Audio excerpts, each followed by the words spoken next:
नमस्कार साथियों, KVS TGT Hindi श्रृंखला में मैं वीरेंद्र बीटेक क्लासेस की तरफ से आपका स्वागत करता हूं। साथियों, हम लोग पढ़ रहे हैं भारत की खोज और उसमें भी पढ़ रहे हैं हम लोग सिंधु सभ्यता और उसी के अंतर्गत आने वाले जो मुख्य मुख्य टॉपिक हैं उनके बारे में एक अलग अलग वीडियो बना करके आप लोगों के लिए प्रस्तुत कर रहे हैं।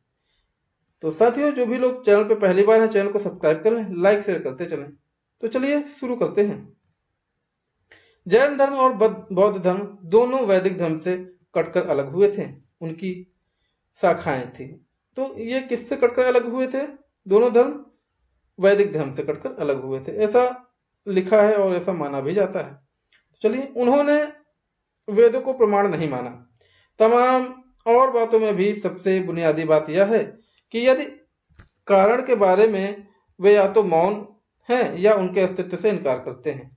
दोनों अहिंसा पर बल देते हैं। दोनों धर्म किस पर बल देते हैं? अहिंसा पर बल देते हैं। और ब्रह्मचारी भिक्षुओं और पुरोहितों के संग बनाते हैं। ठीक है, किसके किसके संग बनाते हैं? ब्रह्मचारी भिक्षुओं और पुरोहितों के संग बनाते हैं।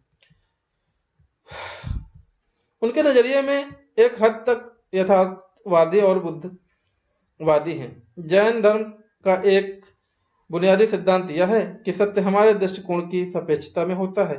हमारे जीवन और विचार की तपस्या के पहलू पर बल दिया गया है। जैन धर्म के संस्थापक महावीर और बुद्ध के समकालीन थे। ये क्वेश्चन है, जैन धर्म के संस्थापक कौन थे? महावीर। और किसके समकालीन थे? बुद्ध के।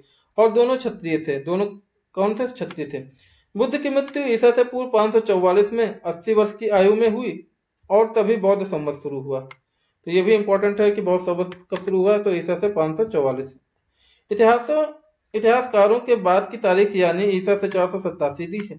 क्या अजीब संयोग है कि मैं ये पंक्तियां बौद्ध संवत 2488 की पहली तारीख को वैसाखी पूर्णिमा के दिन लिख रहा हूं।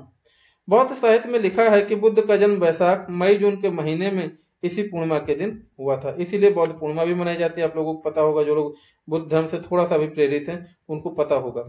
ठीक है, इस तिथि को उन्हें बौद्ध प्राप्त हुआ और अंत में उनका निर्माण भी इसी तिथि को हुआ था। बुद्ध में लोक प्रचलित धर्म, अंधविश्वास, कर्म कांड, पुरोहित, प्रपंच और उनके साथ जुड़े निहित स्वार्थों पर हमला करने का साहस था। तो ये भी इंपॉर्टेंट है, पूछा जा सकता है। उन्होंने आध्यात्मिक, धर्म वैज्ञानिक नजरिए की चमत्कारों, अलौकिक व्यापारों आदि की निंदा की। उनका आग्रह तर्क, विवेक और अनुभव पर था। उनका बल नैतिकता पर था। उनकी पद्धति मनोवैज्ञानिक विश्लेषण की थी।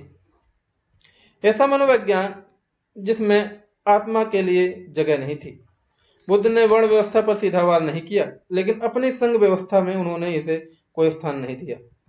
यह विचित्र और महत्वपूर्ण बात है कि भारतीय इतिहास के लंबे दौर में पुरोहित, प्रपंच और वर्ण व्यवस्था की कठोरता के विरुद्ध लोगों ने बार बार चेतावनी दी है। फिर भी धीरे धीरे वर्ण व्यवस्था का विकास और विस्तार हुआ है। इसमें भारतीय जीवन के हर पहलू को अपने शिकंजे में जकड़ लिया है। जात के विरोधियों उनके बहुत से अनुयायी हुए, पर समय के साथ उनके समुदाय की अपनी एक अलग जात बन गई। जैन धर्म, जो अपने मूल धर्मों के विरोध में खड़ा हुआ था, जात के प्रति सहिष्णु था और खुद उसने अपने को उसके अनुरूप बना लिया था। इसलिए आज भी यह जिंदा है और जारी है, तो लगभग हिंदू धर्म की एक शाखा के रूप में। बौद्ध धर्म ने जात व्यवस्था को स्वीकार नहीं किया। बौद्ध धर्म किस की व्यवस्था को स्वीकार नहीं किया था? जात की व्यवस्था को स्वीकार नहीं किया। वह अपने विचारों और दृष्टिकोण में ज्यादा स्वतंत्र रहा। अंततः वह भारत से बाहर निकल गया, गो कि भारत और हिंदूवाद पर उसका गहरा प्रभाव पड़ा। तो साथियों, मिलते हैं नए वीडियो के साथ में बुद्ध की शिक्षा। तब तक के लिए ख्याल रखिए और बने रहिए हमारे साथ। जय हिंद।